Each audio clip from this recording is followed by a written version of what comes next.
So hello guys, मेरा नाम है विकास। आप देख रहे हो 4K फ्लाइंस YouTube channel. Welcome to my channel. So guys, अगर आप इस चैनल पर नए हो तो चैनल को सब्सक्राइब कर दो और साथ ही में बेल आइकन को दबा दो ताकि आपको ऐसे इंपॉर्टेंट इन्फॉर्मेटिव वीडियो सबसे पहले मिलती रहे। Spent all my life holding all of it closely. I played it innocent, a feel of discontent. I'm finally facing it all, fearless. Guys, आज की वीडियो में हम बात करने वाले हैं मोटोरोला ने जो न्यू फोन लॉन्च करा है हाल ही में इंडिया में, मोटोरोला वन फ्यूजन प्लस के बारे में। सो गाइस, ये मोटोरोला का फोर्थ फोन है जो इंडिया में डायरेक्टली लॉन्च करा गया है।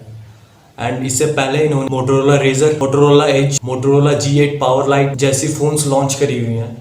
तो इन फोन्स को लॉन्च करने के बाद फाइनली उन्होंने अपना फोर्थ फोन डायरेक्टली इंडिया में लॉन्च कर दिया है जो है Motorola one fusion plus. So guys, मैं ये आपको बताना चाहूंगा कि एक मिड रेंज फोन है। और गाइज, अगर इसके स्पेसिफिकेशन की बात करें, 128 GB इंटरनल स्टोरेज प्लस इसके साथ आपको 1 TB का एक्सपेंडेबल स्टोरेज मिलता है, जिसके साथ आपको हाई प्रोफाइल 6 GB रैम मिल रहा है। इसके साथ आपको इसमें 6.5 इंच की फुल HD डिस्प्ले मिल रही है। गाइज, अब आप 1 TB इसे एक्सटेंड कर सकते। सो गाइज, अगर अब हम प्रोसेसर की बात करें तो इसमें हमें मिल रहा है स्नैपड्रैगन 730 प्रोसेसर, जो कि काफी अच्छा माना जाता है। सो गाइज, अब हम इसके कैमरा की बात करते हैं तो गाइज इसमें बैक कैमरा 64 मेगापिक्सल का मिल रहा है और फ्रंट की बात करें तो पॉपअप कैमरा 16 मेगापिक्सल का मिल रहा है। गाइज, इसके साथ आपको मिल जाता है 5000 mAh की बैटरी, जो कि काफी अच्छी है। सो गाइज, अब बात कर लेते हैं हम इसके प्राइसिंग की।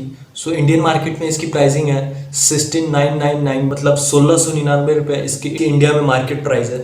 तो गाइज, मेरे हिसाब से ये काफ़ी अच्छा फ़ोन है, काफ़ी अच्छे प्राइस पे काफ़ी कुछ मिल रहा है आपको। तो गाइज, कंपनी ने ये भी कहा हुआ है कि अगर इसके सेल्स में अप डाउन होते हैं तो प्राइस में भी फ्लक्चुएशन देखने को मिल सकता है। बेसिकली देखा जाए तो ये एक मिड रेंज फ़ोन है। सो गाइज, मैं इस फ़ोन को 10 में से 8 नंबर देना चाहूँगा। सो गाइज, अगर आप इस फ़ोन को लेने की सोच रहे हो तो आप बिल्कुल ले सकते हो, क्योंकि आपको इसमें काफ़ी कम प्राइस पे काफ़ी सारी चीज़ें मिल जाएंगी जो आपके लिए काफ़ी अच्छी होने वाली है। Holding all of it closely. I played it innocent, a feel of discontent. I'm finally facing it all, fearless.